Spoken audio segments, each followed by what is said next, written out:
तो ये chapter number 3 है, इसका देखो, उपभोक्ता संतुलन और उपयोगिता विश्लेषण।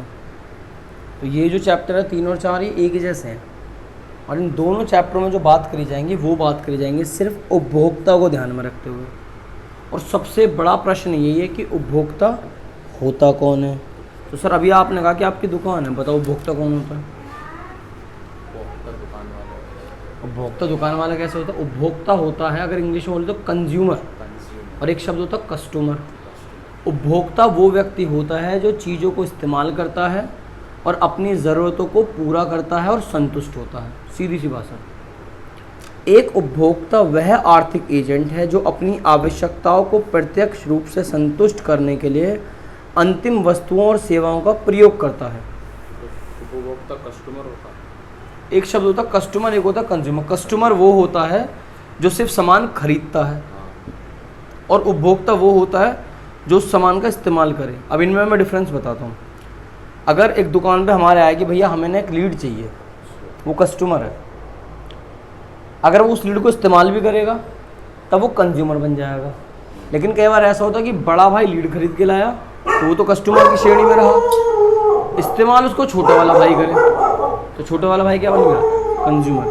तो जनरली जो कंज्यूमर होते हैं ये घरेलू क्षेत्रों में पाए जाते हैं सिर्फ, आमतौर पर। ऐसे तो सरकार भी हमारी एक उपभोक्ता है, सरकार भी बहुत बड़े पैमाने पे चीज़ों को उपभोग करती है, सही है।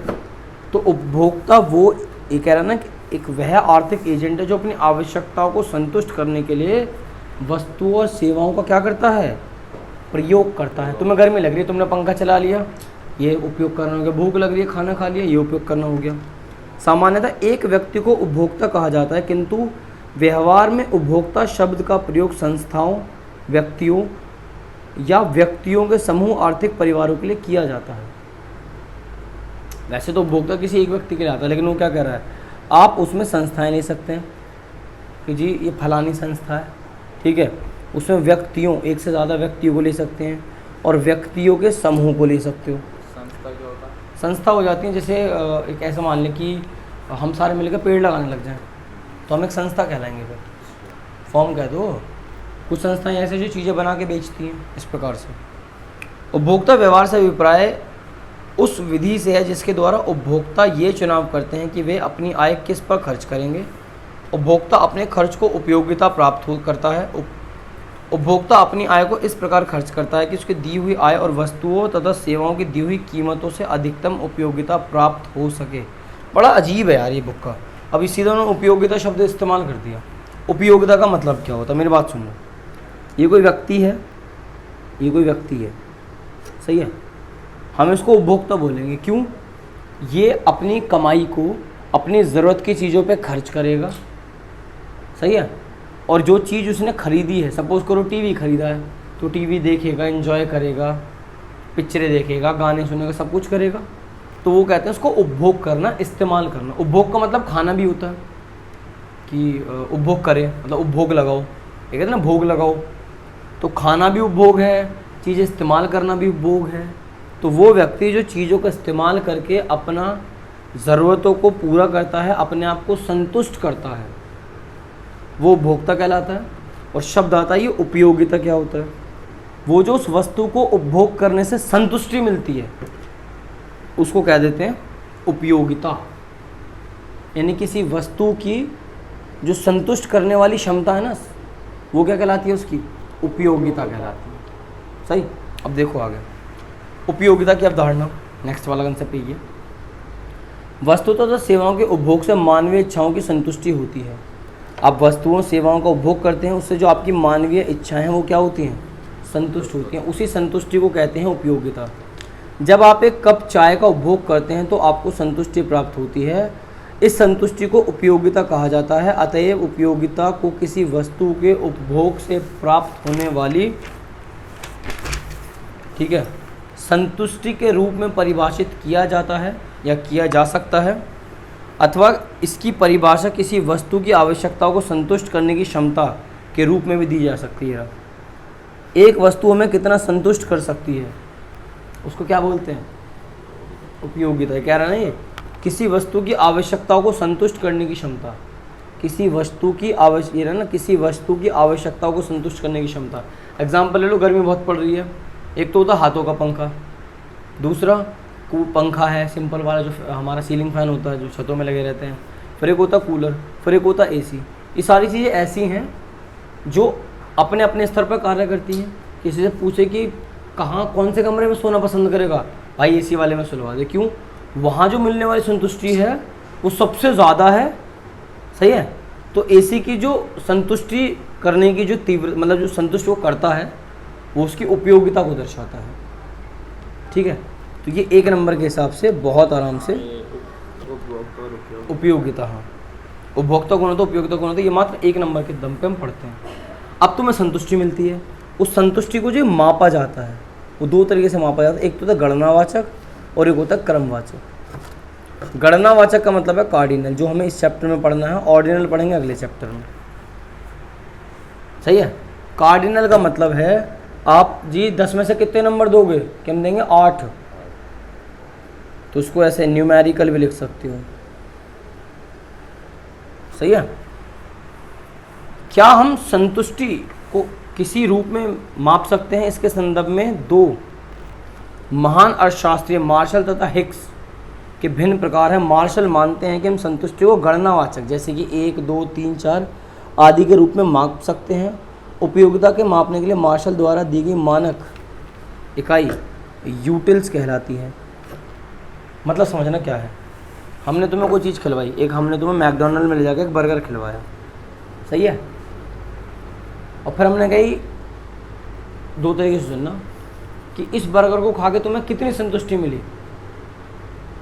तुमने कहा ये मान लो बर्गर 50 रुपये का है, कम से कम 100 रुपये की संतुष्टि मिली है। तो वो जो संतुष्टि हमने 100 रुपये के नाम पे नापी, उसको ऐसे समझो, एक वस्तु आपको संतुष्ट करती है, वो उसकी उपयोगिता। उस संतुष्टि को जो नापते हैं वो किस में नापते हैं? यूटिल्स में नापते हैं। जैसे हम एक आइसक्रीम खाएं,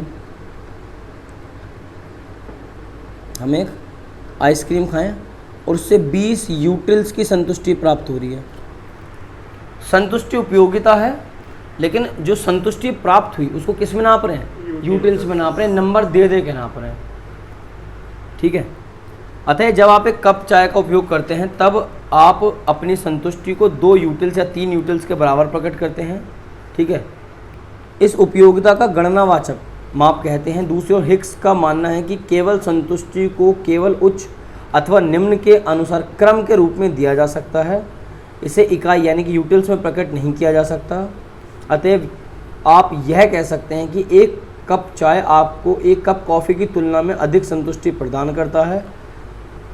आप यह नहीं कह सकते कि एक कप चाय से आपको उपयोगिता की 3 इकाई तथा एक कप कॉफ़ी की उपयोगिता से 2 इकाई का जो कंडीशन है वो प्राप्त हुई। इस उपयोगिता को क्रमवाचक माप कहते हैं। तो देखो बहुत सारी कहा जाता है, ये सिर्फ पढ़ने लायक होती है, आप सिर्फ इसको रीड करो और आगे बढ़ो। मतलब क्या? मतलब पे बात करते हैं।